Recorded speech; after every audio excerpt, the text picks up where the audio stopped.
हरे कृष्ण।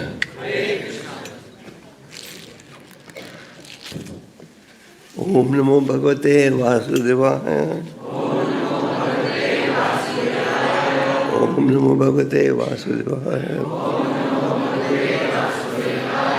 ओम नमो भगवते वासुदेवाय। Canto 7, Chapter 4, Text 19. Sa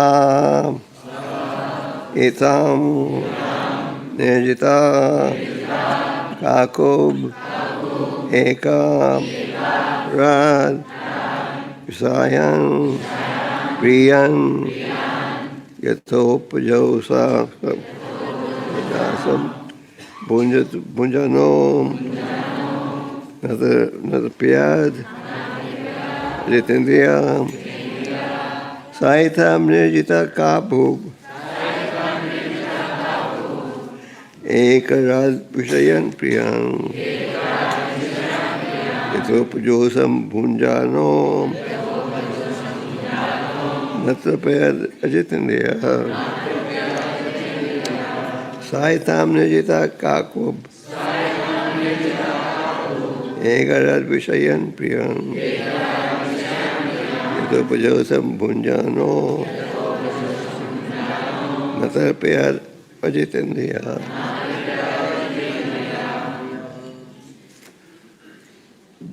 Saitam nirjita kakuba ekarad visayan priyan yathopajosam bhunjano natripyad ajitendriya. Saitam nirjita kakuba ekaraya visayan priyan yathopajosam bhunjano natripyad ajitendriya. Saitam nirjita kaku ekarad visayan priya yathopajosam bhunjano natripyad jitendriya. Atis.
शब्दार्थ शब्दार्थ सह उसने हिरण्यकशिपु इत्थम इस प्रकार निर्जित जीतली ककुब सारी दिशाएं एक छत्र विषयान इंद्रिय विषयों को ज्ञान अत्यंत प्रिय यथा उपजोषम यथा संभव भंजान भोग करते हुए न नहीं अतृप्यत संतुष्ट था अजीत इंद्रियों को वश में न कर सकने के कारण। अनुवाद तात्पर्य श्री प्रभुपाद जी के दर्शन प्रभुपाद की अनुवाद समस्त दिशाओं को वश में करने की शक्ति प्राप्त करके तथा यथा संभव सभी प्रकार की इंद्रिय तृप्ति का भोग करने के बावजूद हिरण्यकशिपु असंतुष्ट रह आया। क्योंकि वह अपनी इंद्रियों को वश में करने के बजाय उनका दास बना रहा। तात्पर्य, यह आसुरी जीवन का एक उदाहरण है। भले ही नास्तिक लोग भौतिक दृष्टि से प्रगति और इंद्रियों के लिए अत्यंत सुखमय परिस्थिति उत्पन्न कर ली, किंतु इंद्रियों के वशीभूत होने के कारण वे कभी तुष्ट नहीं होते। यह आधुनिक सभ्यता का प्रभाव है। भौतिकवादी व्यक्ति धन तथा स्त्रियों का भोग करने की में बहुत आगे बढ़े रहते हैं, फिर भी मानव समाज में असंतोष व्याप्त रहता है, क्योंकि कृष्ण भावनामृत के बिना मानव समाज कभी सुखी एवं शांत नहीं रह सकता। जहाँ तक इंद्र तृप्ति का प्रश्न है, भौतिकवादी अपने भोग को अपनी कल्पना भर बढ़ाते जा सकते हैं, किंतु ऐसी भौतिक स्थिति में लोग अपनी इंद्रियों के दास बने रहते हैं। अतः एवं वे तुष्ट नहीं रहते। हिरण्यकशिपु मानवता की इस असंतुष्ट दशा का एक ज्वलंत उदाहरण था। अनुवाद पीछे से बोलिए। समस्त दिशाओं को बस में करने की शक्ति प्राप्त करके तथा यथासंभव सभी प्रकार की इंद्र तृप्ति का भोग करने के बावजूद हिरण्यकशिपु असंतुष्ट रह आया, क्योंकि वह अपनी इंद्रियों को बस में करने के बजाय उनका दास बना रहा।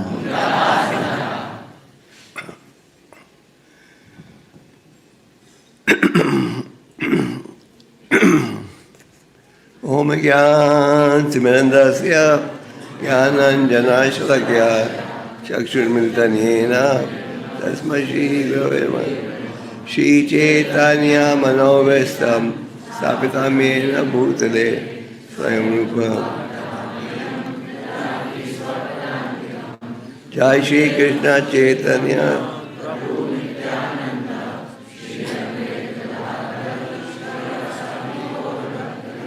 हरे कृष्णा कृष्णा कृष्णा हरे हरे राम हरे कृष्ण। आप सब भक्तों का हार्दिक स्वागत।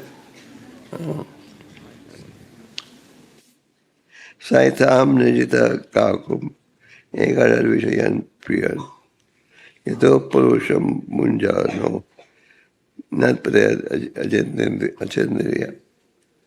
हरे कृष्ण।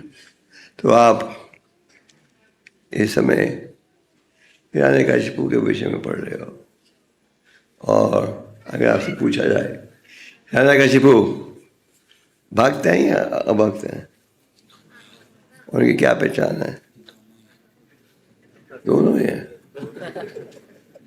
वो बहुत ऊंचे कोटि के भक्त है। आप तीसरे स्कंद में पढ़ते हो कि ब्रह्मा के पुत्र कुमार, 4 कुमारों से आप परिचित हो, वो गए थे भगवान का दर्शन करने के लिए। उनके पास योग्यता थी कि वो भ्रमण कर यात्रा कर सकते हैं यदि हवाई जहाज के बिना, और वो पहुँचे वैकुंठ धाम में। वहाँ भगवान के दर्शन से पहले 7 द्वारों से आपको गुजर के जाना पड़ता है। अगर आप कभी भारत के राष्ट्रपति के घर गए हो तो वो राष्ट्रपति के कमरे में पहुंचने तक 4 या 5 द्वार से गुजर के जाना पड़ता है। ट्रेन में जाकर एक छोटा कमरा जहाँ राष्ट्रपति मिलेगा तो लगता है कि ये शायद उन्होंने नकल की होगी आर्किटेक्ट में, नकल की होगी ये भगवान के धाम से। यहाँ 7 द्वार थे, 6 द्वारों से चाहे ये महाराज निकल के चले गए, किसी ने रोका नहीं। जो 7वें द्वार पर पहुंचे तो वहाँ थे क्या, 2 चौकीदार, सिक्योरिटी कंपनी के 2 चौकीदार थे। तो द्वार पर जय विजय, जैसे आपके मंदिर के अंदर आने से पहले भी जय विजय की मूर्तियाँ हैं, और साधनगर मंदिर में भी है, लगभग सब बड़े मंदिरों में है। तो इन द्वारपालों ने देखा ये नंगे बच्चे जा रहे हैं भगवान के स्थान पर, और इनको महाराज को इतना गहरा आनंद आ रहा था, और इन द्वारपालों ने क्या किया, रोक दिया, तुम नंगे बच्चे अंदर नहीं जा सकते। और इन्होंने क्या कहा, तुम्हें कोई अधिकार नहीं है हमें रोकने से, तुम्हारी भक्ति में अड़चन बन रहे हो। तो जय विजय ने रोक दिया। जब रोका तो महाराज और भी गुस्से हो गए, ये आंखें एकदम लाल हो गई, क्योंकि उन्हें इतना आनंद आ रहा था भगवान के दर्शन, भगवान के कमरे में पहुंचने के लिए। और द्वारपालों ने जब समझा कि हमने भक्तों को रोका है भगवान के दर्शन लेने से, तो वो समझ गए कि उन्होंने गलती की है। ये जो वार्तालाप हो रहा था, जैसे भगवान सुन रहे थे, उनके महल से थोड़ी दूरी पर था। भगवान इधर आए देखने के लिए, क्या हो रहा है, क्या हो रहा है। जैसे आपके मंदिर के सामने कोई जोर जोर से बात करेगा, तो आप कभी कभी आगे को देखना चाहोगे कौन बोला। तो भगवान आए, भगवान ने देखा, इनको महाराज ने देखा कि जय विजय का भगवान के साथ बड़ा गहरा संबंध है। भगवान बड़े प्रेम से आए और कहा क्या हो रहा है। और जब जय विजय ने देखा कि जब महाराज ने देखा कि जय विजय का इतना गहरा संबंध है, तो वो सोचने लगे हमने गलती कर दी है और हमें वही श्राप को वापस ले लेना चाहिए। तो भगवान ने कहा नहीं, ये मेरी इच्छा थी कि तुम इन्हें श्राप करो। और फिर जय विजय ने कहा जितनी सजा देनी है दो, पर हमारी एक ही इच्छा है, क्या, जो सजा भी दोगे हम भगवान को कभी नहीं भूलें। ऐसी सजा दो कि हम हमेशा भगवान का स्मरण कर सकें। भक्ति रसमृत सिंधु में रूपा गोस्वामी ने अनेक नियम दिए। वो कहते हैं इन सब नियमों का एक ही मूल उद्देश्य है, सिंगल पॉइंट। वो क्या है? We should always remember Krishna, never forget Krishna. All these rules and regulations are only one goal. Rupa Goswami कहते हैं जो अनेक नियम है, Bhakti Rasam Sindhu is the law book of the Krishna conscious movement. Prabhupada ji Los Angeles में थे जब ये किताब छप के आई थी जापान से। उन दिनों में हमारी बीबीजी की बुक जापान में छापी जाती थी, तो पूरा मंदिर का भक्तों से भरा हुआ था।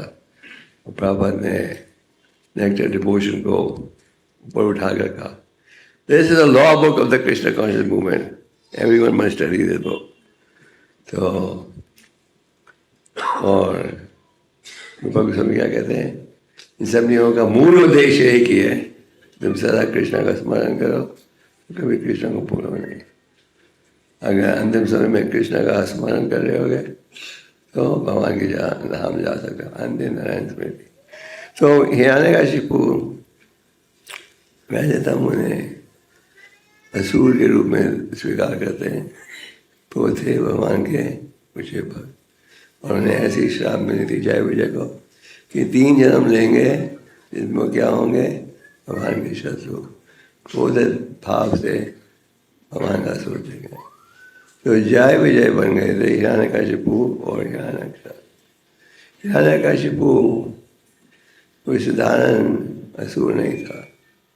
उनमें जो शक्ति थी उसकी तुलना कोई नहीं कर सकता। उदाहरण के लिए हिरण्यकशिपु की क्या इच्छा थी? आई शुड बिकम इमॉर्टल, मुझे कभी भी मृत्यु का सामना नहीं करना पड़ा है। तो वो गए ब्रह्मा जी के पास।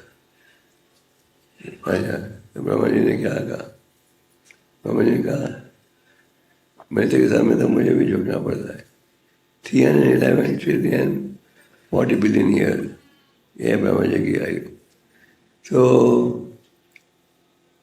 जय विजय बन गए हिरण्यकशिपु और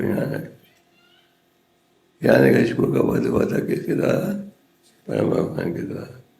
तो हिरण्यकशिपु विष्णु के शत्रु बन गए थे। तो हिरण्यकशिपु की इच्छा थी कि मुझे ऐसा जन्म प्राप्त हो कि उसके बाद मृत्यु का सामना नहीं करना पड़े। उन्होंने बहुत गहरी तपस्या की। आप आश्चर्य हो गए उनकी तपस्या देखकर। उदाहरण के लिए अपने अंगूठे में पाँव के टोज में खड़े हुए और हाथ आकाश की ओर, और क्या कह रहे, तो ऐसे कैसे कितनी देर के लिए खड़े हुए? देवताओं के 100 वर्षों के लिए। हमारे पृथ्वी के 6 महीने देवताओं के 12 घंटे के बराबर है। तो 100 सेलेस्टियल ईयर्स तक यानी क्या अपने टोल पर खड़ा था, हाथ आकाश की ओर। जैसे आपके प्रसिद्ध भारत का सबसे प्रसिद्ध योगी कौन है? रामदेव। हाँ, उन किसी को पूछो कहो तो अपने अंगूठे पे खड़े होकर बताओ कितनी देर कर सकते हो? मेरे ख्याल से ज़्यादा आधा घंटा कर पाएंगे।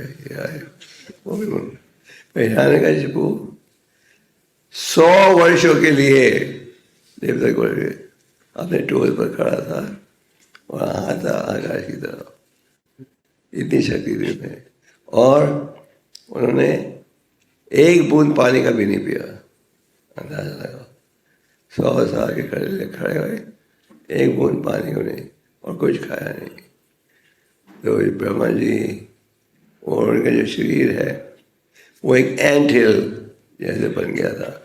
चींटियाँ ऊपर नीचे जा रही थी पूरे शरीर में। वही सबको उन्होंने बड़े आसानी से सह लिया। तो ब्रह्मा जी ने जब देखा क्या करें, ब्रह्मा जी ने कमंडल से पानी फेंका और फिर से योग में गए। तो हिरण्यकशिपु जो थे साधारण असुर नहीं थे।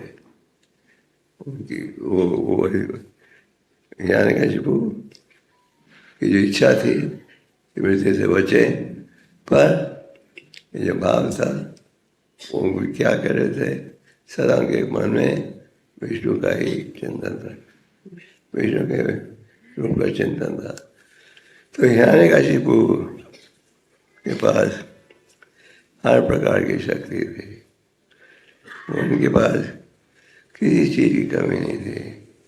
और हिरण्यकशिपु के पास ऐसी शक्ति थी कि वो कंट्रोल कर सके हर जगह, और पूरी सुविधा प्राप्त हुई थी इंद्रिय तृप्ति की।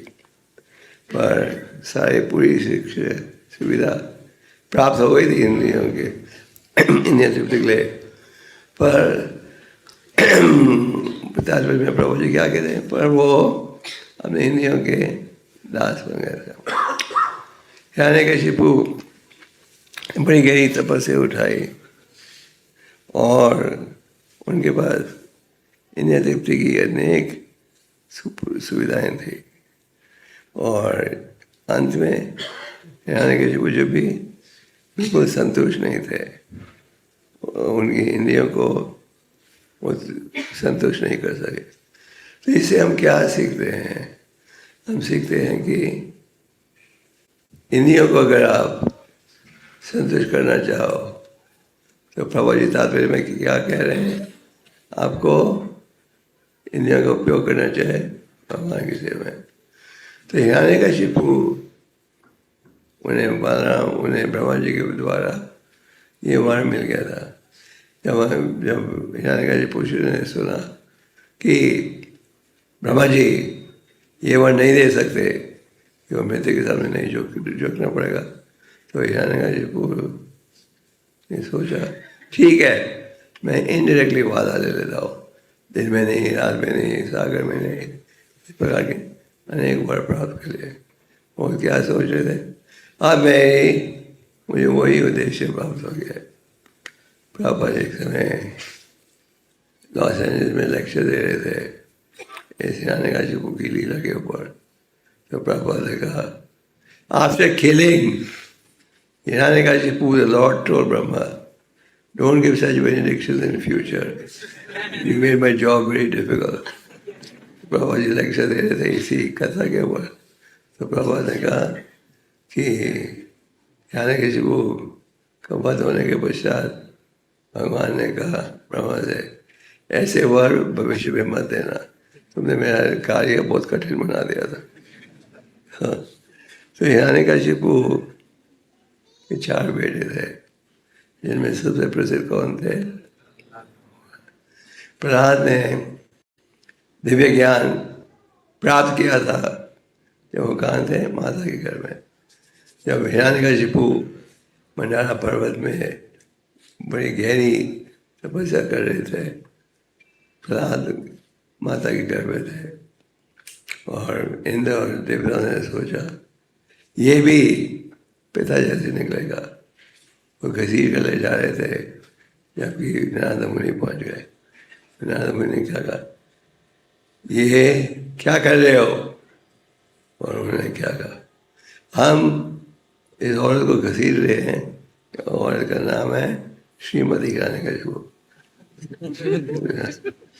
तो इन्होंने कहा नहीं, गलती कर रहे हो, इस औरत के घर में क्या है?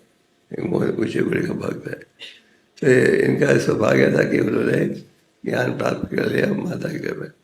तो हिरण्यकशिपु के बाद हर प्रकार की सुविधा थी, और उनकी रुचि थी किसमें? इंद्रिय तृप्ति में।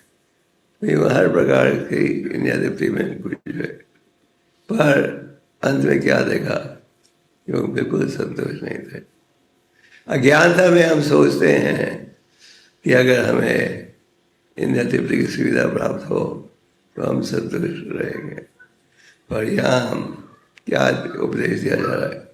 यहाँ तात्पर्य में प्रभु जी कह रहे हैं कि आप किसी भी प्रकार से इंद्रिय तृप्ति द्वारा असली संतुष्ट प्राप्त नहीं कर सकते। तो जो बुद्धिमान व्यक्ति है वो क्या करता है? वो शास्त्र की शिक्षा का लाभ उठाता है।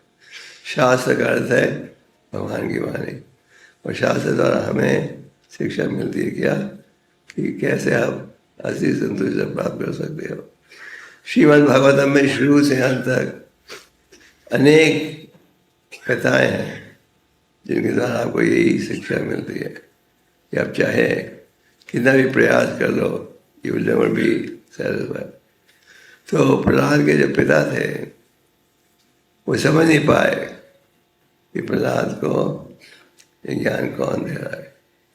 और पिता ने संदर्मर्का कौन थे? शुक्राचार्य के पुत्र और प्रहलाद के अध्यापक। उनको पिता ने खास शिक्षा दी थी, किसी प्रकार से इसे विष्णु के प्रति जो आकर्षण है वो समाप्त तोड़ दो। तो संदर्मर्का कई बार हिरण्यकशिपु उन्हें डांटते थे। वो कहते थे हमें दोष मत दो, हम ही ब्राह्मण हैं, हमें खुद नहीं समझ आता कौन आपके बेटे को ज्ञान दे रहा है। हिरण्यकशिपु को कहना था वेश बदल कर आ रहे हैं ये वैष्णव लोग मेरे बेटे को ज्ञान देने के लिए। तो प्रहलाद महाराज के जीवन से हम क्या देखते हैं?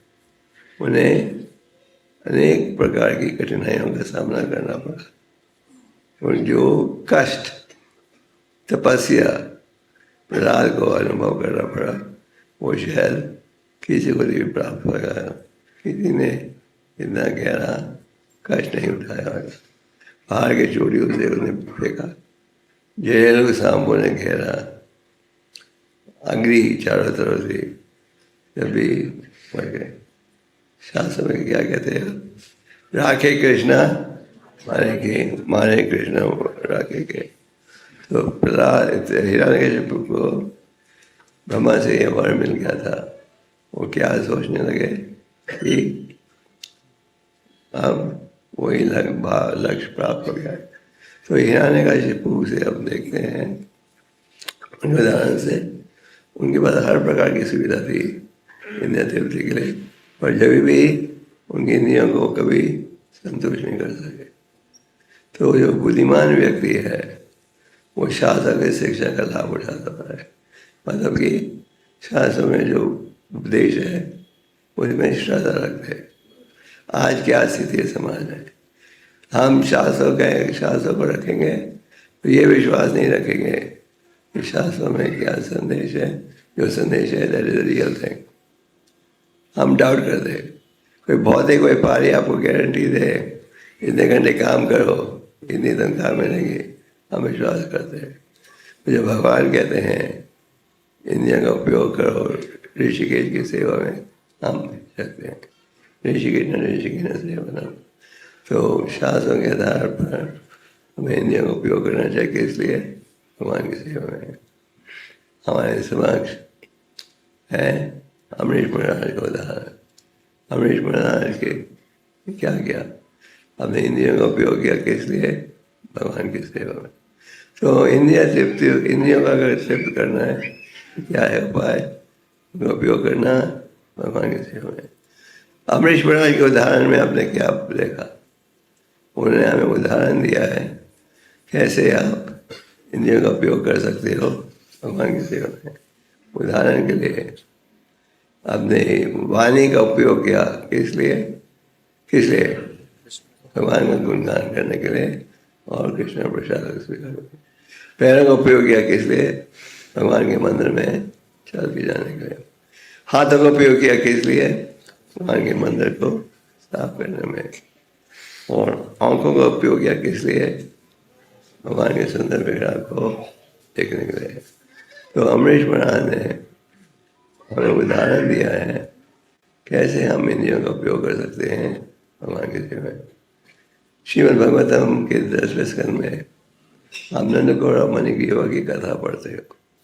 आप पढ़ते हो कि नंद गौरव मणि की युवा किसके पुत्र थे, पेड़ के।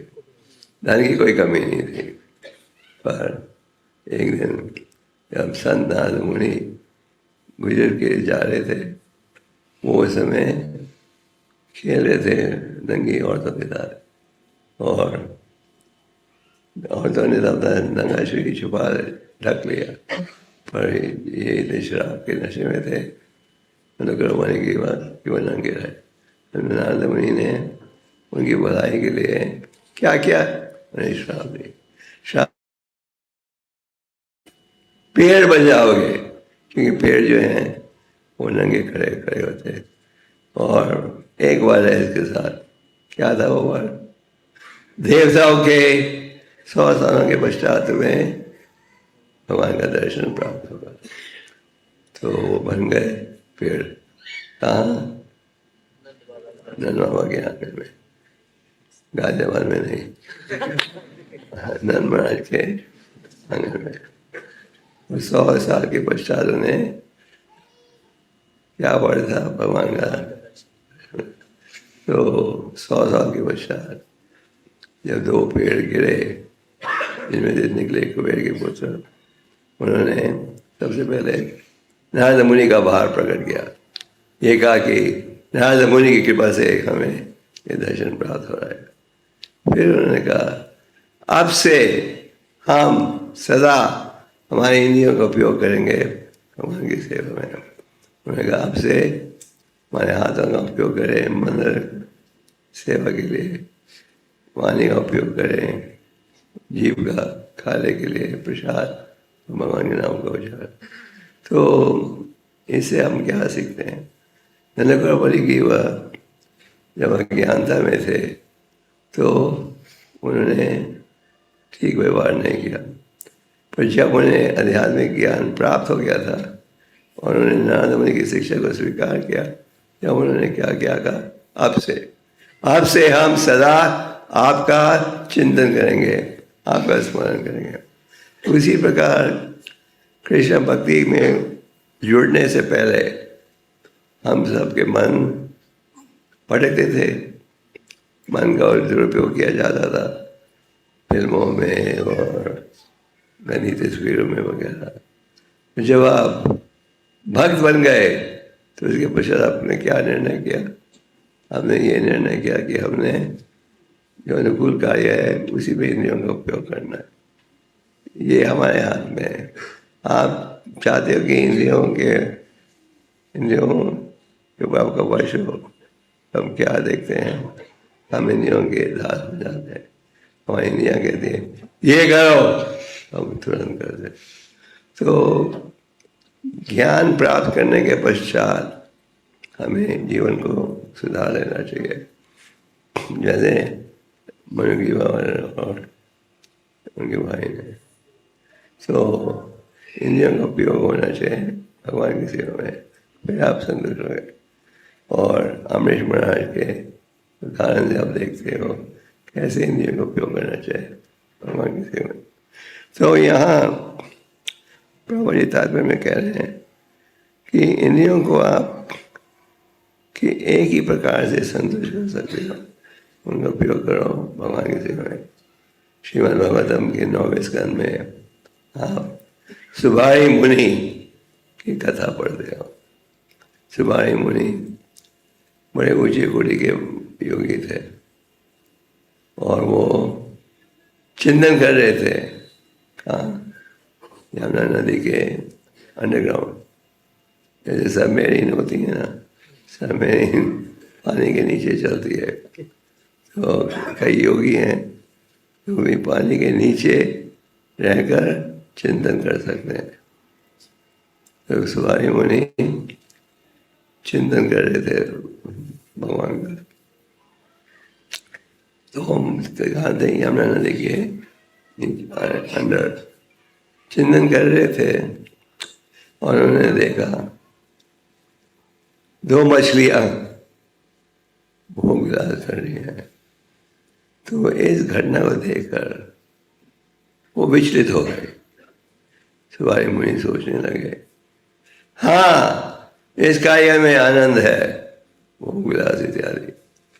और उन्होंने अपना चिंतन समाधि छोड़कर उस शहर के राजा के पास पहुंच गए। राजा ने देखा सुबाई मुनि को, लंबे नाखून, लंबे बाल, जंगली जैसे शक्ल थी, क्योंकि आखिर वो पानी के नीचे बैठकर चिंतन कर रहे थे। तो जब निकले वो उनका शरीर बिल्कुल जंगली जैसे था। और सुबाई मुनि ने कहा, मैं चाहता हूँ कि आपकी बेटी से मेरा विवाह हो। और राजा ने देखा जंगली जैसा शरीर, बदसूरत, लंबे नाखून और लंबे बाल, बिल्कुल जंगली जैसे। तो राजा ने बड़े राजनीतिक तरीके से कहा, मैं तो उनको जबरदस्ती नहीं कह सकता तुमसे विवाह करें, तो तुम जाके देख लो बतिया है। तो सुबाई मुनि पहुंचा, वहाँ 50 बहनें थी। वो सबने देखा और कहा, सबने दरवाजा बंद कर दिया। उसको अंदर भी आने नहीं, इतना बदसूरत था। तो सुबाई मुनि ने क्या कहा, वो थे योगी, वो जो असली योगी हैं उनके पास बड़ी गहरी शक्ति रहती है। तो थे योगी, उन्होंने कहा सबने मुझे ठुकरा दिया क्योंकि वो सोचते हैं मैं बदसूरत हूँ। मैं उनको अपनी योगी शक्ति का रूप दिखाता हूँ। वो योगी शक्ति के द्वारा क्या बन गए? बिल्कुल खूबसूरत बन गए, बहुत खूबसूरत। और उन्होंने महल भी पैदा कर दिए। और तो फिर जब राजा की बेटियों ने देखा, बहनों में लड़ाई हो गई। हर बहन ने कहा मैंने इसे पहले चुना था, ये मेरा पति बनेगा। उसी में नहीं, मैंने पहले चुना था। तो बहनों में लड़ाई हो गई और सुबाई मुझे कहा ये तो अच्छा नहीं है। बहनों में लड़ाई हो गई, उन्होंने 50 बहनों से शादी कर ली और हर बहन से 100 पुत्र थे। वह सुबाई मुझे ने क्या अनुभव किया, उसने कहा मैं कितना मूर्ख हूँ, उस घटना का स्मरण करने से मेरी भक्ति भी नष्ट हो गई और मैं इंद्र देवता के कार्य में जुड़ गया। तो सुबाई मुनि ने कहा अब मुझे इस स्थिति से छुटकारा प्राप्त करना चाहिए। और सुबाई मुनि ने क्या किया, तो जाकर फिर से चिंतन शुरू कर दिया और उनकी पत्नी ने भी। तो सुबाई मुनि की कथा से आप क्या देखते हो? आप भगवत में इस विषय पर अनेक कथाएं पढ़ते हो, जैसे महाराज ययाति की भी कथा है। तो इनके द्वारा हमें क्या शिक्षा मिल रही है कि चाहे आप कितना भी प्रयास कर लो, आप कभी भी इंद्रियों के द्वारा इंद्रिय तृप्ति के द्वारा संतुष्टता प्राप्त नहीं करेंगे। ये समझना ही सबसे मुश्किल है। हम आज के समाज में हम सब क्या सोचते हैं, ये असली आनंद प्राप्त होगा कैसे? इंद्रिय तृप्ति द्वारा। और हमारा प्रयास रहता है सुबह से रात तक क्या भौतिक कार्यों में जुड़ने के लिए। ये अज्ञानता का प्रभाव। अज्ञानता में अक्सर हम जन्म लेते हैं अज्ञानता में, रहते हैं अज्ञानता में और हमारा जीवन समाप्त भी करते हैं कैसे? अज्ञानता में। पर जो भाग्यशाली व्यक्ति है उसे क्या मिलता है? भक्ति का बीज। ब्रह्मांड ब्रह्मीते कोनो भगवान जी गुरु कृष्ण की कृपा भक्ति लग। तो ये बड़ा महत्वपूर्ण श्लोक है, क्योंकि हम सबकी असली शत्रु क्या है? ये भौतिक आकर्षण। और ये भौतिक आकर्षण के कारण हम जुड़े रहते हैं नित्य कार्य में। 30वें अध्याय में गीता के भगवान ने पूछा अर्जुन ने पूछा क्या कि जानते हुए हम गलत काम कैसे करते हैं? और भगवान ने क्या कहा? काम में से क्रोध है राजा गुण सुमत बाबा, काम वासना की इच्छा, इन्हें देवता की इच्छा के कारण। फिर भगवान कहते हैं ये आपका शत्रु है, उसका निवास का स्थान कहाँ है? जैसे मान लो आप किसी उग्रवादी को ढूंढ रहे हो गया गाजियाबाद में पहुंच गया है फिर आप पूछोगे गाजियाबाद के कौन से इलाके में? North south east west. उसको पकड़ेंगे। भगवान ने गीता में पहले तो ये साबित किया कि हमारा असली शत्रु कौन है, वो है काम वासना। फिर भगवान कहते हैं कि शत्रु का निवास का स्थान क्या है? कहाँ है? क्या है निवास का स्थान? मन बुद्धि इंद्रिय में। यहाँ ये शत्रु निवास करता है। फिर आगे भगवान कहते हैं कैसे इसका वध किया जाए, कैसे इसका इलाज किया जाए? भगवान क्या कहते हैं? ज्ञान के द्वारा इसका वध करो। दूसरे शब्द में जो ज्ञान आपको मिलता है शास्त्र में, उसका उपयोग करो कि इसलिए भगवान की सेवा में जुड़ने के लिए। तो ये संदेश आप भगवत में शुरू से अंत तक प्राप्त करते हो। क्यों? क्योंकि ये है हमारा असली शत्रु। और भगवान हमें ज्ञान दे रहे हैं क्या कैसे इस शत्रु का से व्यवहार करना चाहिए। हमें शत्रु का दास नहीं बनना चाहिए। हमें शत्रु को क्या करना है? वश में लाना है। और कैसे ये संभव है संभव भक्ति योग के द्वारा। तो भौतिक समाज में धन और इंद्रिय तृप्ति के लिए हम कुछ भी कर लेंगे। तो जैसे प्रभु जी कह रहे हैं धन और स्त्रियों की संगत से आप संतुष्टता प्राप्त नहीं कर सकोगे। तो जो बुद्धिमान व्यक्ति है वो क्या क्या करता है? वो ये चाहता है कि इंद्रियों का उपयोग किया जाए, इसलिए भगवान की सेवा में। और अगर हम इंद्रियों का उपयोग करेंगे भगवान की सेवा में, फिर आप अपने आप को संतुष्ट समझ सकोगे। और नहीं तो चाहे कितना भी प्रयास करो, कितना भी धन प्राप्त करो, आज विश्व में धनी लोगों की कमी है नहीं। उल्टा आप आजकल क्या देखते हो? आजकल ये देख रहे हो जो धनी लोग हैं वो ज़्यादा धनी बन रहे हैं, और जो गरीब लोग हैं ज़्यादा गरीब होते हैं, है कि नहीं? ये है कलयुग का सैंपल कि जो अमीर है वो और अमीर बनते जाते हैं। तो मान लो आप बन गए सबसे धनी व्यक्ति, क्या इस धन की प्राप्ति से आप संतुष्ट रहोगे? नहीं। कई विदेशी देश जो कि आर्थिक दृष्टि से भारत से आगे है, वहाँ की प्रजा भी कितनी बार आत्महत्या करती है। आज हम क्या देख रहे हो? Suicide rates are going up, है कि नहीं? सुसाइड के अलावा ये डिप्रेशन, चिंता, तनाव, निराशा ये भी बढ़ते जा रही है, क्योंकि हम सीधे रास्ते पर नहीं आ रहे।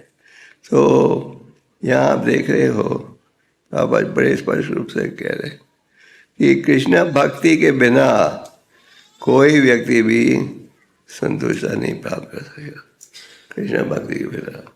तो हमें क्या करना है? कृष्ण भक्ति में जुड़ने का प्रयास करना चाहिए। हमें ये विश्वास रहना चाहिए कि भौतिक इंद्रिय तृप्ति द्वारा चाहे आपको कितना भी धन प्राप्त हो जाए, यहाँ आपके सामने हिरण्यकशिपु का उदाहरण है। हिरण्यकशिपु को हर प्रकार की सुविधा थी, धन और औरतों की संगत में रहते थे, सब प्रकार की सुविधा, आप उसकी कल्पना भी नहीं कर सकते। जब भी आपने क्या देखा कि वो संतुष्ट नहीं थे। Hiranyakashipu he was never happy, उनके हालांकि उन्हें इंद्रिय तृप्ति की बहुत सुविधा प्राप्त हुई। तो अगर हमें असली खुशी चाहिए तो क्या है उपाय? वो है कृष्ण भक्ति में जुड़ना। कृष्ण भक्ति में जुड़ना का मतलब क्या है कि आप इस ज्ञान का लाभ उठाओ। चैतन्य महाप्रभु रूप गोस्वामी को शिक्षा दे रहे थे भक्ति के विषय में, और महाप्रभु ने क्या कहा? अनेक योनियों में गुजरने के पश्चात वो भाग्यशाली व्यक्ति है जिसे भक्ति का बीज मिल रहा है। दूसरे शब्दों में ये ज्ञान कि भक्ति योगा सबसे महत्वपूर्ण सेवा है, ये ज्ञान केवल अत्यंत भाग्यशाली व्यक्ति को मिलता है। आप सब ग्रंथों को बांटते हो, इन ग्रंथ में क्या संदेश है? वही संदेश जो इस श्लोक में दिया जा रहा है और इस तात्पर्य में। वो क्या है कि जब तक आप भगवान की सेवा में नहीं जुड़ोगे, आप कभी भी ऐसी संतुष्टता नहीं प्राप्त कर सकोगे। अगर आप भगवान की सेवा में जुड़े हो तो हर स्थिति में संतुष्ट रहोगे। प्रभुपाद अक्सर उदाहरण देते थे गोस्वामियों का।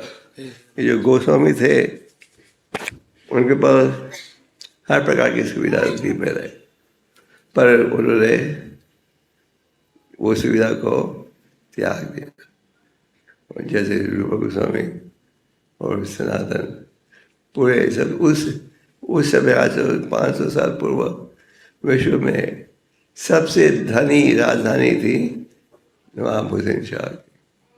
वो जो बंगाल का इलाका है, it was the richest part of India, सबसे धनी था। और वहाँ रूपा सनातन से नौकरी कर रहे थे, पर उनकी रुचि नहीं थी। उनकी रुचि क्या थी? भक्ति योग में जुड़ने के लिए, महाप्रभु की सेवा में जुड़ने के लिए। तो महाप्रभु ने कहा प्रबंधन प्रमिले अनेक योनियों में गुजरने की पहुँचा 84 लाख योनियाँ हैं।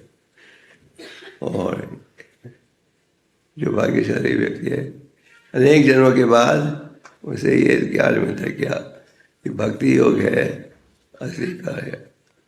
तो केवल ये ज्ञान को प्राप्त करने से काम चलेगा? ये बीज प्राप्त हुआ है, इसका मतलब है आपको ये ज्ञान प्राप्त हुआ है कि भक्ति योग जीवन का लक्ष्य होना चाहिए। भक्ति योग द्वारा आप अपने अशुद्ध हृदय को शुद्ध बनाते हो। तो ये ज्ञान केवल प्राप्त करने से तो काम नहीं चलेगा।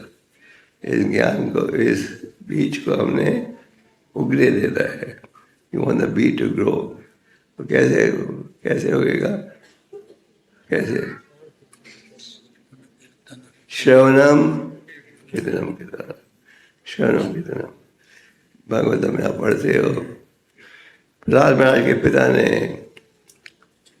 उनके मन में क्रोध था पिता के प्रति, और संदर्भ ने बहुत प्रयास किया प्रहलाद को उनकी तरह, उनके संदेश के प्रति आकर्षित करने के लिए। तो एक दिन प्रहलाद ने जाकर अपने पिता को प्रणाम किया, और पिता ने बेटे को अपने पैरों में बिठाया। कहा, आज तुमने पाठशाला में क्या सीखा जो सबसे महत्वपूर्ण संदेश है?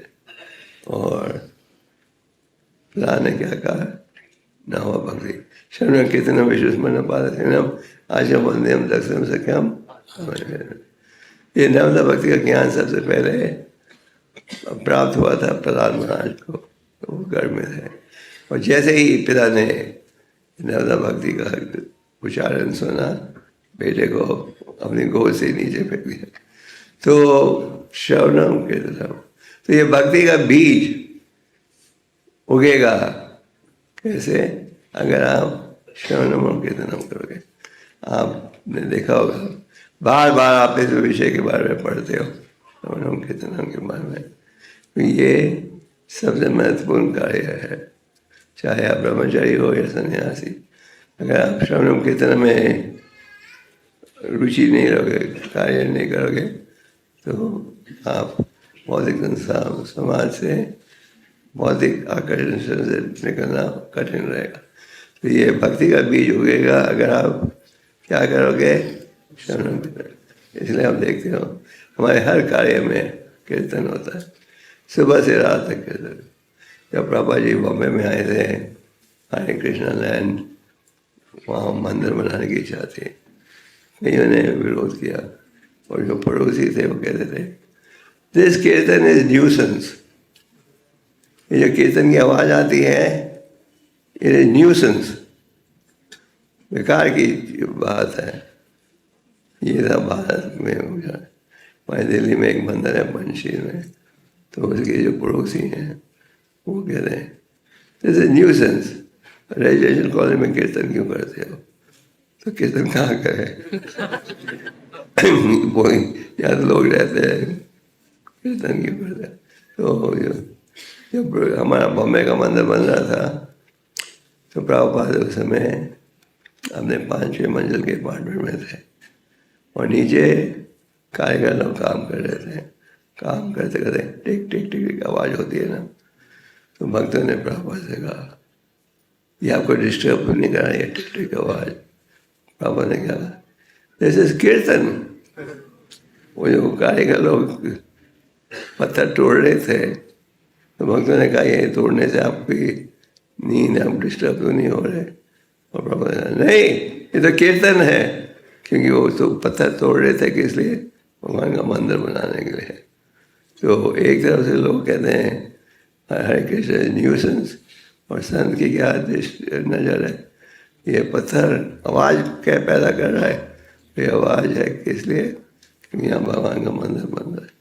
तो श्रवणम और कीर्तनम ये सबसे महत्वपूर्ण है। और आगे उन्होंने कहा कि आपको क्या करना चाहिए? साधु संग में रहना चाहिए। उन्होंने कहा कि जैसे कि आप अपने मंदिर की सुरक्षा के लिए चारों तरफ दीवार बना देते हो, तो हमें अपने आप को भक्तों की सेवा संग में रखना चाहिए। भक्तों की संग में रहोगे तो क्या लाभ होगा? ज़्यादा सरलता से भक्ति का पालन हो सकेगा। भक्तों के संग में रहो। ये इस विषय की चर्चा आप बार बार सुनते हो, साधु संग साधु संग माता साधु संग। भक्तों की संगत में रहोगे तो क्या? कृष्ण का नाम सुनोगे, तो भक्तों की संगत में रहना और उसका लाभ उठाना। भक्तों में संग में रहना और लाभ उठाना। तो महाप्रभु ने कहा इसमें स्ट्रॉन्ग फेंसिंग, बड़ी तगड़ी दीवार बनानी चाहिए जिससे आप विचलित नहीं हो पाओ। तो अगर हम इस शिक्षा का लाभ उठाएं तो हम भक्ति के मार्ग में आगे बढ़ सकेंगे। तो आपने इंद्रियों को क्या करना है, इंद्रियों का उपयोग करना है भगवान की सेवा में। ये हरि नाम के माध्यम से क्या होता है, आप हर जगह देखते हो श्रवणम कीर्तनम का वर्णन, क्योंकि भगवान के नामों की ये शक्ति है। भगवान ने अपने नामों में पूरी शक्ति डाली है। और आप देख सकते हो कि हरि नाम के उच्चारण से क्या लाभ हुआ आपको, क्या लाभ होता है। हृदय की जो मैल है वो दूर होती है। काम, क्रोध, लोभ, मोह, मद, ये 6 प्रकार के अनर्थ है। अनर्थ का अर्थ है जिसकी आवश्यकता नहीं हो। ये जो अनर्थ है इनकी ये जो अनर्थ है इनसे हमें बचना चाहिए। ये नहीं सोचना चाहिए इसके बगैर हम रह नहीं सकते। तो अनर्थ का पद कैसे होता है, भजन के द्वारा। ऐसे लोगों को समझ कहते हैं अधो श्रद्धा तथा साधो। पहले आपके मन में श्रद्धा होनी चाहिए। श्रद्धा होनी चाहिए क्या, कि हमने भगवान के शरणागत होता है। और अगर ये श्रद्धा हो तो फिर क्या होता है, भगवान आपको किसी न किसी माध्यम से साधु की संगत में ले आते हैं। ये साधु की संगत प्राप्त होती है 2 रूपों से। एक है भक्त साधु और दूसरा है ग्रंथ साधु। जैसे कि ग्रंथों के वेतन पर इतना बल दिया जाता है, क्यों? क्योंकि इन ग्रंथों में है भगवान की वाणी। भगवान की वाणी सुनने से क्या लाभ होगा, जो अनर्थ है उनसे आप बच सकोगे। तो इसलिए this chaining of the holy name is our most important business. हमें इस पे सबसे ज़्यादा ध्यान देना चाहिए। रूपक को सभी कहते हैं उपदेश में दें, ये जो भगवान के नाम है ये चीनी जैसे मीठे हैं। भगवान की जो लीलाएँ हैं वो भी मीठी हैं, पर हमारे जीव में क्या बीमारी है, अविद्या की बीमारी है। अविद्या की बीमारी का अर्थ है हमें भौतिक आकर्षण है। हम सोचते हैं भौतिक आकर्षण के बिना जीना असंभव है, कठिन है। तो रूपक गोस्वामी कहते हैं इसे कैसे बचोगे, भजन क्रिया। भजन क्रिया का अर्थ है वैदिक भक्ति का पालन। वैदिक भक्ति का अर्थ है नियमों का पालन। जब हम नियमों का पालन करेंगे तो फिर भक्ति योग में सफलता प्राप्त कर सकेंगे। तो भक्ति योग का पालन बड़ा महत्वपूर्ण है। और फिर अनर्थ निवृत्ति। आप सबका अभ्यास होगा, जब आप जप करते हो बड़े ध्यान से सुबह मंदिर में आकर या घर में, और आप पढ़ते हो शांत को, तो आपका आध्यात्मिक उत्साह बढ़ता है कि नहीं? और मान लो आप ढीले हो गए, सुस्त हो गए, तो क्या देखते हो, क्या देखते हो? माया खूबसूरत बन जाती है और भक्ति बदसूरत। और जब आप ध्यान से जाप वैदिक भक्ति का पालन कर रहे हो तो फिर क्या देखते हो, माया बन जाती है बदसूरत और भक्ति खूबसूरत।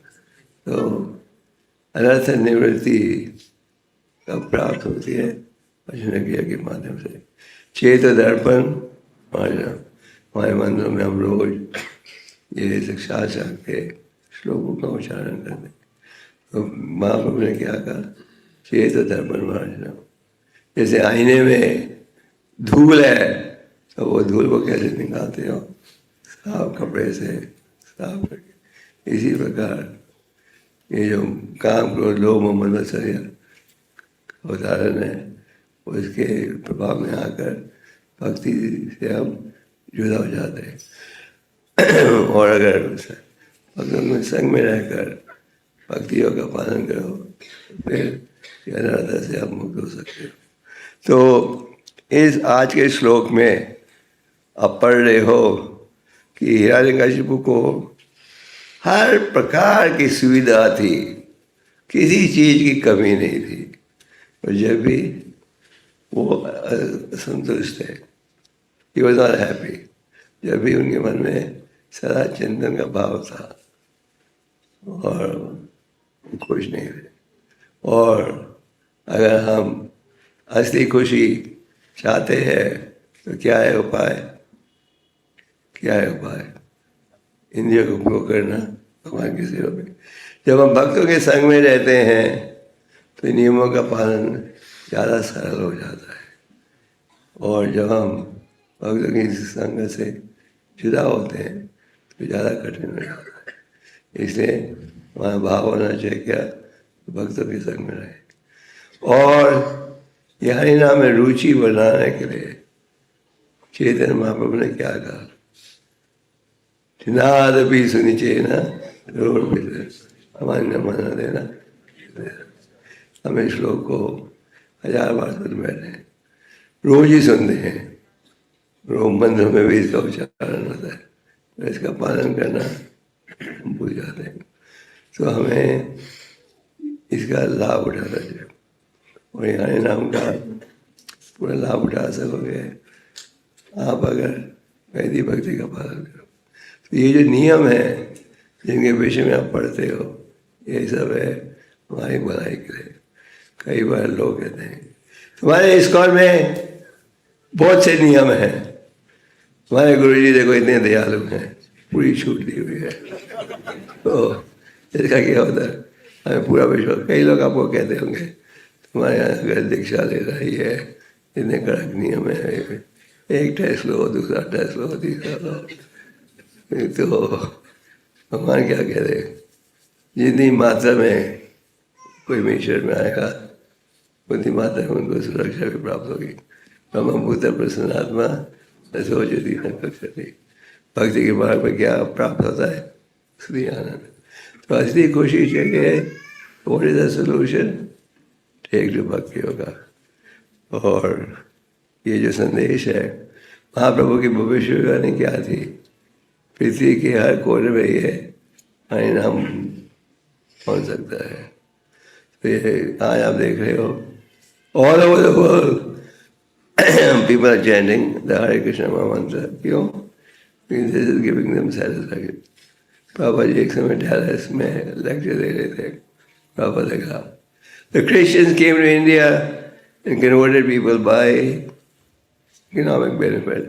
क्रिश्चियन लोग जैसे आप जानते हो दान देते हैं, अपने पाठशाला में मुफ्त में पढ़ाते भी हैं। हमारे एक भक्त हैं कानपुर में जो क्रिश्चियन कॉलेज में प्रोफेसर है, वो मुझे कह रहा था क्रिश्चियन को नौकरी भी जल्दी मिल जाती है यहाँ कम ताले बहुतों भी मिल जाती है। तो उन्होंने लोगों को ये धर्म को बदला पैसे के लालच पर। हॉस्पिटल खोल दिया, स्कूल खोल दिया, उनको नौकरी दे दी वगैरह। तो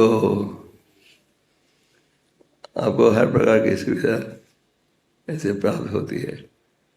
तो पापा ने कहा क्रिश्चियन लोग आए थे, उन्होंने पैसे के बल पर लोगों के धर्म को बदला। मुसलमान लोग जो थे उन्होंने धर्म के से बदला तलवार के द्वारा। बदलो धर्म नहीं तो। और मुसलमानों का राज्य था। प्रभु ने कहा मैं तो एक बूढ़ा व्यक्ति हूँ, 40 रुपये के साथ आप लोग आपके देश में आया हूँ, पर आप लोग जो भी आकर्षित हो रहे हो। क्यों? Because Krishna is all attractive, Holi name is very sweet. चाहे आप पहली बार ले रहे हो हरि राम, जैसे ये जो विदेशी भक्त जुड़े थे इस्कॉन में, उन्होंने तो कभी कृष्ण का नाम भी नहीं सुना था, भगवद गीता का भी नहीं सुना था, पर भक्ति के प्रति आकर्षित हुए। जब उन्होंने हरि नाम शुरू किया, बस से क्या देखा कि हरि नाम इज वेरी अट्रैक्टिव। हम हरि नाम क्यों लेते हैं? क्योंकि इसके द्वारा you can find real satisfaction. तो हिरण्यकशिपु के विषय में यह है, चाहे आप जितनी भी सुविधा प्राप्त कर लो, आप भौतिक कार्यों के द्वारा कभी भी संतुष्ट नहीं हो सकोगे। ये ज्ञान को सुनना भी आवश्यक है, नहीं तो हम भूल जाते हैं। इसलिए चैतन्य चतुर्मृत में क्या है, असत्संगत यागा एक तरफ से साधु संगत रहो, दूसरी तरफ से भौतिकवादियों की संगत से बचो। उतना ही संगत रखो जितना कि आवश्यक हो। जैसे आप प्रचार के लिए जाते हो, आप चाहो तो उतना समय काटो जितना ग्रंथ बांटने में लगता है, या आप सोशलाइज कर लो, बात करते जाओ। पर हमारा क्या प्रयास है, चाहे मिनिमम उतना ही बात करें कि आवश्यक हो संदेश देने के लिए। तो इस श्लोक में ये कहा जा रहा है कि आप जब तक भक्ति योग में नहीं जुड़ोगे, जब तक असली संतुष्टि प्राप्त नहीं होगी। और यहाँ कहा जा रहा है अथवा में अर्थात ब्रह्मा जिज्ञासा, अब ये मनुष्य जीवन प्राप्त हुआ है, इसका सदुपयोग करो। तो ये श्लोक का संदेश बड़ा महत्वपूर्ण है, हमें इसको बकायदा सुनना चाहिए, पढ़ना चाहिए। और अगर हम इन तृप्ति पे जुड़ेंगे, क्या परिणाम होगा? वेस्ट ऑफ ह्यूमन लाइफ, मनुष्य जन्म पाया, राधा कृष्ण है जाने शून्य पीछा, मनुष्य जीवन तो प्राप्त कर लिया, मैंने राधा कृष्ण का भजन नहीं किया, मैं जानबूझकर क्या कर रहा हूँ, जहर का। तो आज लोग जहर पी रहे हैं, हम जाकर उन्हें कहते हैं पीस एक अमृत, वो क्या कहते हैं, नहीं मैं जहर पी लेता हूँ। हाँ क्या जाता है, कई भाग्यशाली व्यक्ति है तो कहते हाँ थैंक यू, आप असली संदेश दे रहे हो। ऐसे जाओ, नित्यानंद और हरिदास ठाकुर घर घर जा रहे थे, कईयों ने तो उनका स्वागत किया, आ गए संत महात्मा हमारे घर को पवित्र बनाने के लिए, बताइए क्या है आपका उपदेश। और जब उपदेश कहते थे कायदा को ताया को कृष्ण उपदेश कहते, हाँ इसका उच्चारण करेंगे। तो कईयों ने उनका विरोध किया, कईयों ने उनको गाली दी, कईयों ने उनको कहा कि तुम जासूस हो, आयो देख रहे घर में क्या है, फिर आओगे चोरी करने। तो उसी प्रकार जब आप प्रचार में जुड़ते हो, आपका भी यही अभ्यास रहता है। कई तो कहते हैं स्वागत है, क्या है संदेश, और कई आपका विरोध करेंगे।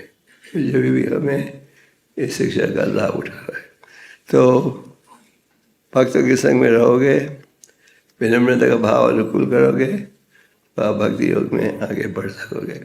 तो इस श्लोक में ये संदेश प्राप्त हो रहा है, only by the meaning of bhakti yoga can you what satisfy your senses. चाहे कितना भी धन कमा लो, आप बेचैन रहोगे। आजकल की जो मिलियनर्स हैं, किसी को भी आप मिलो, आप देखोगे वो अशांत है, चिंता है, कोई पकड़ लेगा, कोई ये नुकसान हो जाएगा। बाजे हो रही बदाशी नंदा नंदना अभय चढ़ना रविंद्र, हे मेरा मन तुम चिंता से भरे हुए हो, अगर तुम चिंता से रहित होना चाहते हो, बचना चाहते तो क्या है उपाय, किसकी शरण लो? भगवान की। दूसरी शब्द में भगवान की शरण हो। भगवान की शरण लेने का अर्थ क्या है? उनकी शिक्षा का पालन। उनकी शिक्षा का जब हम पालन करें, जब हम कह सकते हैं हम उनकी शरणागत हुए हैं। अगर हम नाम के लिए उनकी तस्वीर रखें और कहें हम शरणागत हैं, वो गलत है। तो इस श्लोक में पापा जी तात्पर्य में स्पष्ट रूप से कह रहे हैं, क्या करो? भक्ति हो। अफसोस की बात यह है कि कई बार हम सुनते हैं, रोज सुनते हैं यही संदेश, जब भी हम विचलित हो जाते हैं। क्या कारण है? विचलित कैसे होते हैं? आप विचलित होते हो केवल जब आप भक्ति योगी नियमों का पालन नहीं करो। अगर आप अच्छी साधना रख रहे हो, फिर दृढ़ होकर आप माया को हरा सकते हो। देवी शगुणमाई मम माया मामे ममे प्रपदंते माया में धाम।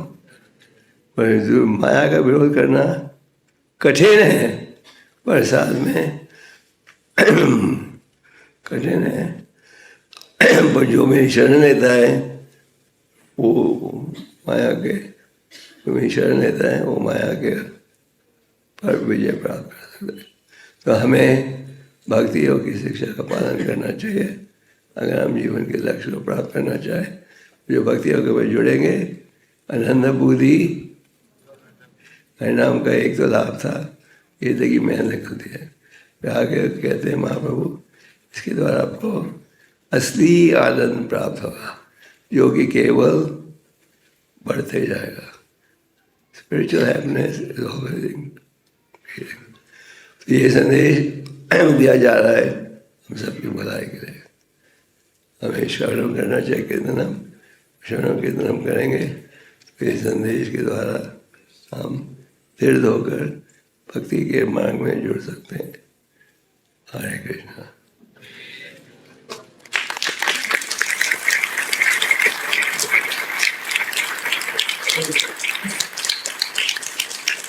अबे थोड़ी देर में एक कॉन्फ्रेंस कॉल में जुड़ना है।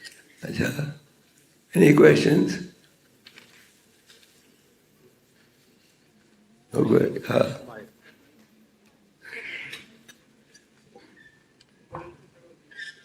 हरे कृष्ण गुरु महाराज, आपके आशीर्वचन के लिए बहुत बहुत धन्यवाद। मेरा प्रश्न आपके आशीर्वचन में बताए गए 3 वाक्यों को कनेक्ट करके है। पहला, प्रहलाद महाराज को बचाने के लिए भगवान स्वयं आए। दूसरा, आपने पंचशील मंदिर का उदाहरण दिया, वहाँ मुझे रहने का आपको आशीर्वाद से अवसर मिला था, तो हमने देखा वहाँ लोग शराब की बोतलें भी फेंकते थे। तो अभी बांग्लादेश में जो हिंदुओं पे इतना अत्याचार हुआ, वहाँ पे एक छोटी बच्ची के साथ भी इतना जघन्य अपराध हुआ। तो कई बार लोग डरते हैं भक्ति करने से, हम इतने शुद्ध नहीं है भगवान हमें बचाने आएंगे या उनको बचाने आएंगे। तो आपका क्या संदेश है गुरु महाराज ऐसे लोगों के लिए जो कि बहुत अधिक कष्ट पाते हैं भक्ति माने के बाद भी?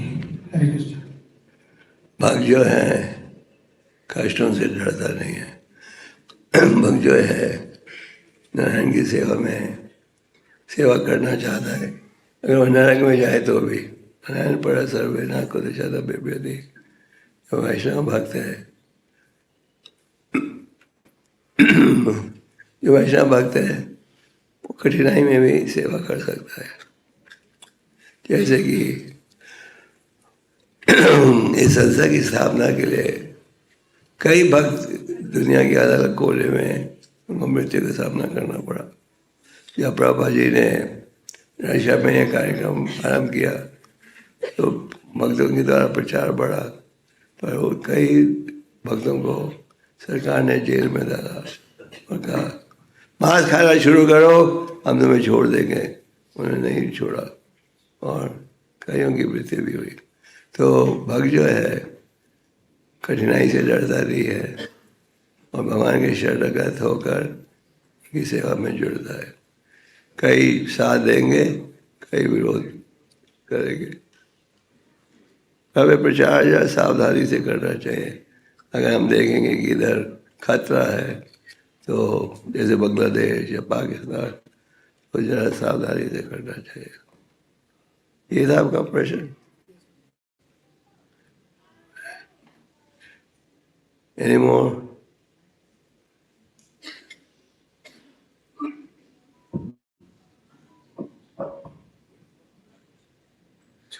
हरे कृष्ण महाराज जी, मेरा क्वेश्चन ये है कि प्रहलाद महाराज अपने माता के गर्भ में ही सीख गए थे, लेकिन हम लोग आज तक सीख नहीं पाए, तो फिर हम लोग क्या कर सकते हैं? प्रहलाद महाराज माता के गर्भ में सीख गए थे, हम लोग आज तक नहीं सीख पाए, तो क्या करना चाहिए? आपको प्रयास करते रहना चाहिए। Try again, you will succeed at last.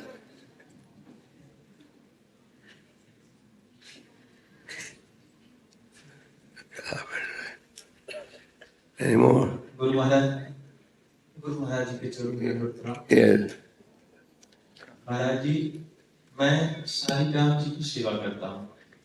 Shaligram जी हैं हमारे पास। तो शालिग्राम जी को मैं प्रतिदिन पंचामृत से स्नान नहीं करा पाता हूँ। कभी दूध से स्नान करा देता हूँ, कभी दही मिल जाती है स्नान करा देता हूँ, कभी घी से, कभी शहद से, जो हमारे पास अवेलेबल रहता है उससे मैं स्नान करा देता हूँ। तो क्या पंचामृत स्नान अनिवार्य है? भगवान देखते हैं कितनी सुविधा है और कितना आप कर रहे हो। भगवान इतने दयालु हैं।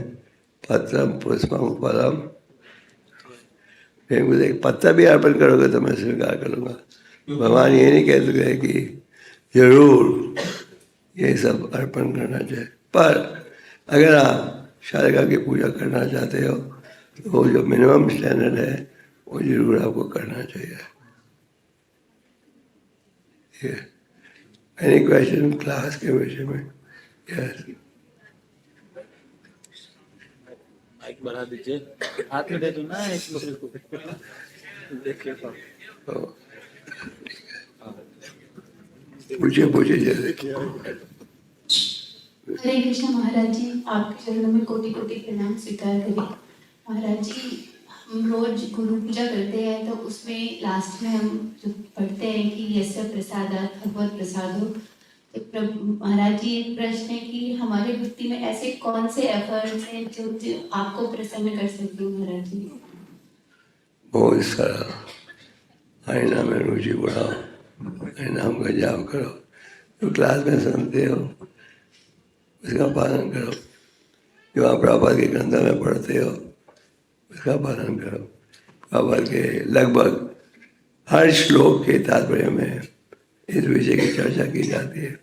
जैसे आज के श्लोक में तात्पर्य में स्पष्ट प्रभुपाद जी कह रहे हैं, you can be happy by women and money, by bhakti. हो तो हमारा संदेश तो बड़ा सिंपल है, चाहे आप गाजियाबाद जाओ या दिल्ली जाओ या बम्बे, एक ही संदेश मिल रहा है।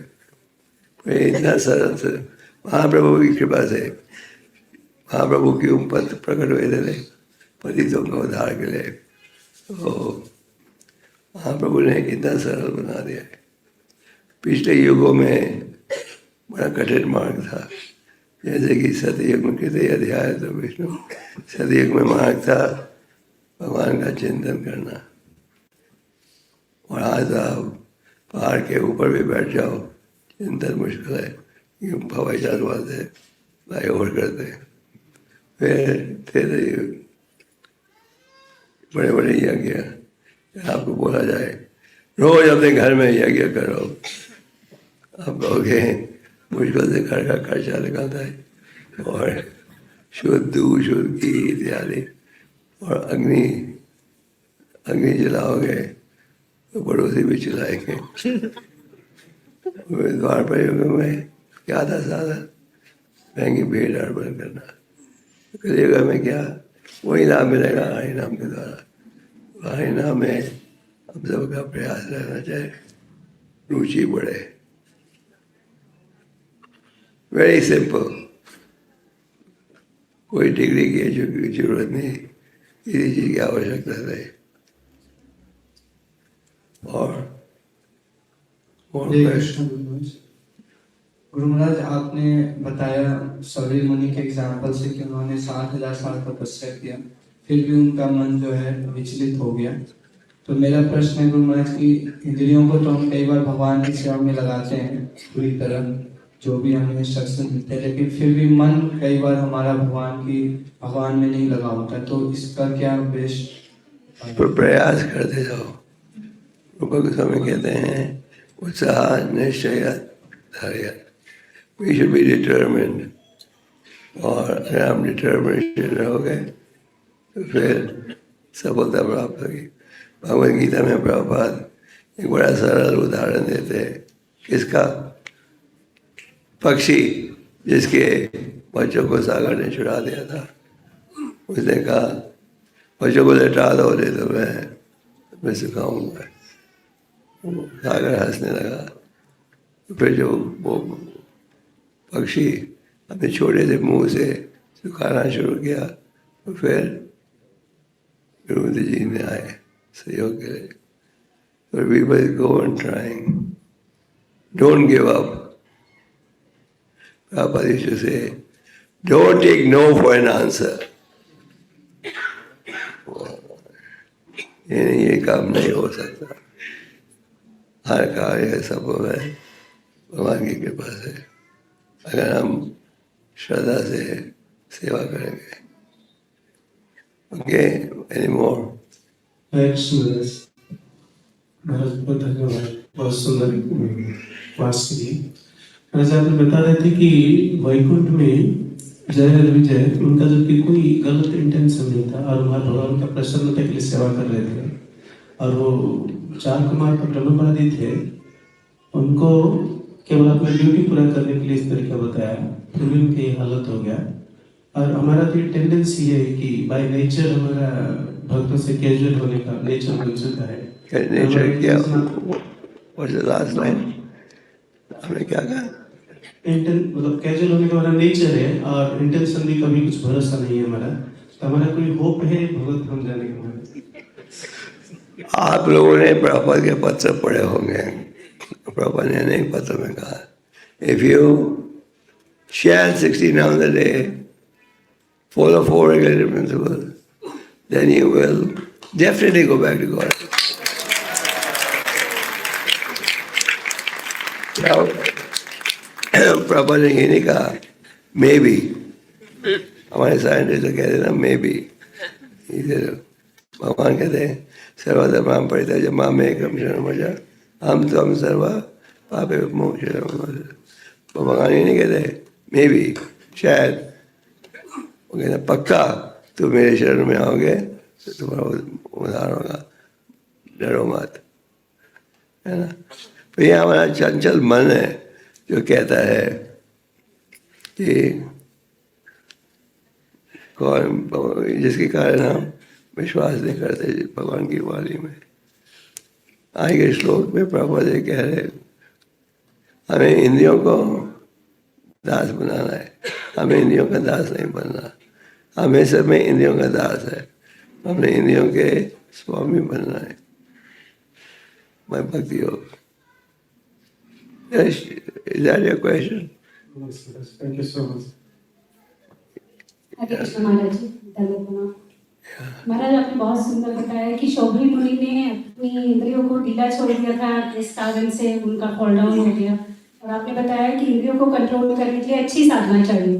तो हमारा अच्छी साधना के लिए कैसे हम समझे हमारी साधना ठीक हो रही है, अच्छी हो रही है, क्या स्टैंडर्ड्स हैं? Thank you very much. साधु संग में रहो. रूप गोस्वामी कहते हैं उपदेशामृत में 6 प्रकार के संबंध होने चाहिए भक्तों के साथ. और पहला क्या है? Reveal your mind to those who are more advanced and take instruction. अब साधु संग में रहोगे तो आप जो आपसे उत्तम भक्त हैं उनको आप कह सकते हो क्या है समस्या. और फिर अगर आपको उपदेश दिया जाए उसका पालन करो. इसके लिए साधु संग में रहना जरूरी है. साधु संग का अर्थ है आप 3 प्रकार के भक्तों को मिलते हो. आपसे जो उत्तम है, आपके बराबर हैं और आपसे क्या तीसरा क्या कम ज्ञान रखते हैं. तो जब उत्तम भक्तों से इसकी संगत मिले हमें प्रसन्न हो जाना चाहिए. तो समानता के भक्तों को मिले तो मित्रता का भाव होना चाहिए. आपसे कम ज्ञान के व्यक्ति को मिलो तो दया की भावना प्रकट करी जाए.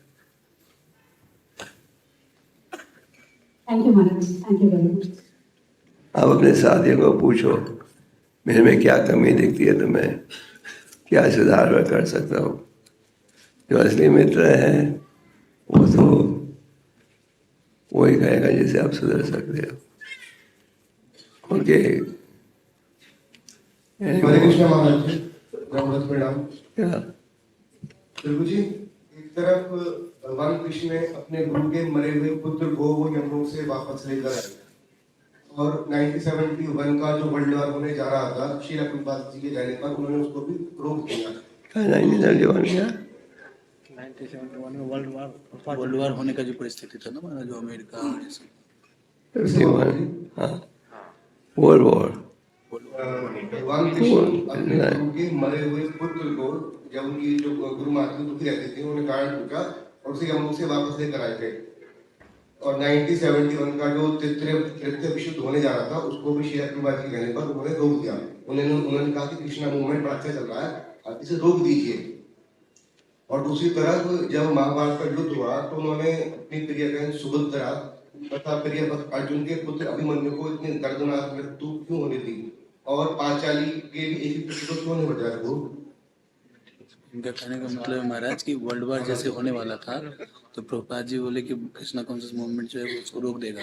तो फिर अभिमन्यु की मृत्यु में कृष्णा क्यों नहीं रोके? पांचाली के साथ ऐसा वो उसको कृष्णा क्यों नहीं रोके? भगवान रोकना चाहे तो रोक सकते हैं। भगवान लीला, ये जो भगवान की लीलाएं हैं, ये दिव्य लीलाएं हैं, इनको साधारण घटनाओं से कंपेयर नहीं करना चाहिए। और प्रभुपाद ने शायद ये नहीं कहा था कि कृष्ण भक्ति, आपने कहाँ पढ़ा, प्रभुपाद ने ये नहीं कहा कि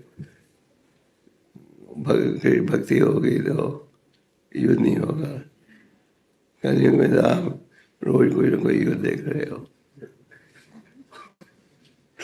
युद्ध का ये नहीं वर्ल्ड वॉर, छोटे वॉर्स का जगह अभी रशिया और अमेरिका का एक और युद्ध शुरू हो रहा है। तो मौलिक समाज में तो रोज ही युद्ध हो रहा है और एक ही उपाय है। Any more questions? महाराज जी, मेरा प्रश्न ये है कि क्रीड़ानवती का भाव जो है अपने अंदर लाने के लिए हम किन किन सिचुएशंस में प्रैक्टिस कर सकते हैं? मतलब कौन सी सिचुएशन होगी जिसमें क्रीड़ानवती भाव? आप हर सिचुएशन में प्रैक्टिस कर सकते हो जब आप वैष्णव के साथ हो। अगर आप दफ्तर में हो, बिजनेस में हो, तो वहाँ अलग रूप है।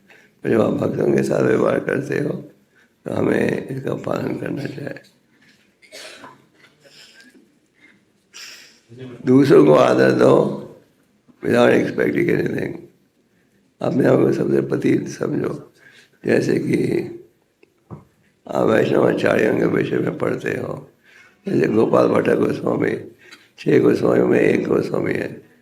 तो कृष्णदास काविराज चैतन्य चेतामृत लिखने से पहले वो ब्रज के हर प्रसिद्ध स्वामी के पास गए आशीर्वाद लेने के लिए। गोपाल भट्ट गोस्वामी ने उन्हें आशीर्वाद दिया पर कहा मेरा नाम मत लिखना कहाँ भी। तो हम हर स्थिति में इसका उपयोग कर सकते हैं। अगर कोई हमें आदर के साथ कहे तुम्हारे में ये कमी है तो हमें उसका लाभ उठाना चाहिए। ये नहीं ईर्ष्या द्वेष के कारण हम उसी को डांटे। हरे Krishna Guru Maharaj. We'll take 1 or 2 and stop then. Huh? Yes, Maharaj. This is last question. Go for this. Yes, Hare last. Krishna Guru Maharaj. हरे कृष्ण। हाँ पूछे। गुरु महाराज, मेरा ये प्रश्न है कि हिरण्यकशिपु जो था वो प्रतिकूल परिस्थिति में भगवान को याद कर रहा था। तो प्रतिकूल परिस्थिति में याद करना तो भगवान की भक्ति नहीं होती, तो इसको कैसे समझेंगे गुरु महाराज? हर स्थिति में आप भगवान का स्मरण कर रहे हो वो भक्ति है। और हिरण्यकशिपु तो भगवान की इच्छा को पूरा कर रहे थे। भगवान की इच्छा थी, भगवान प्रकट होने वाले थे और भगवान की इच्छा थी कि उनके ही भक्त शत्रु का व्यवहार करें। जैसे हम लोग ड्रामा करते हो कई बार, तो एक दुश्मन बन जाता है दूसरे का, असली दुश्मन तो नहीं होता।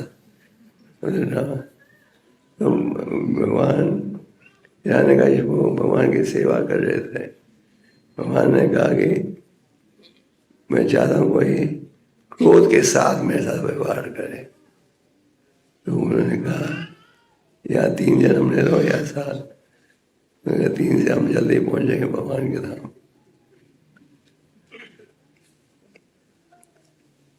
पर हम उसकी तुलना नहीं कर सकते।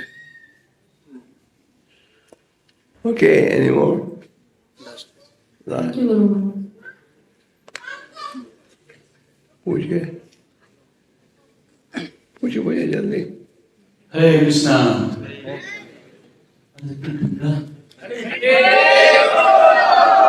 मुझे लगा कि गुरु महाराज इतना करुणा दे दिए कि घाट में थोड़ी ऊपर आ गए, मुझे तो गर्माहट आ गई होगी। यहाँ मेरा गला बैठ रहा है मुझे। तो अभी पिक्चर बाकी है, क्योंकि महाराज आते आते बोले कि कल का मॉर्निंग का जो लेक्चर होगा बहुत ही स्पेशल में करने वाला है। हरे कृष्णा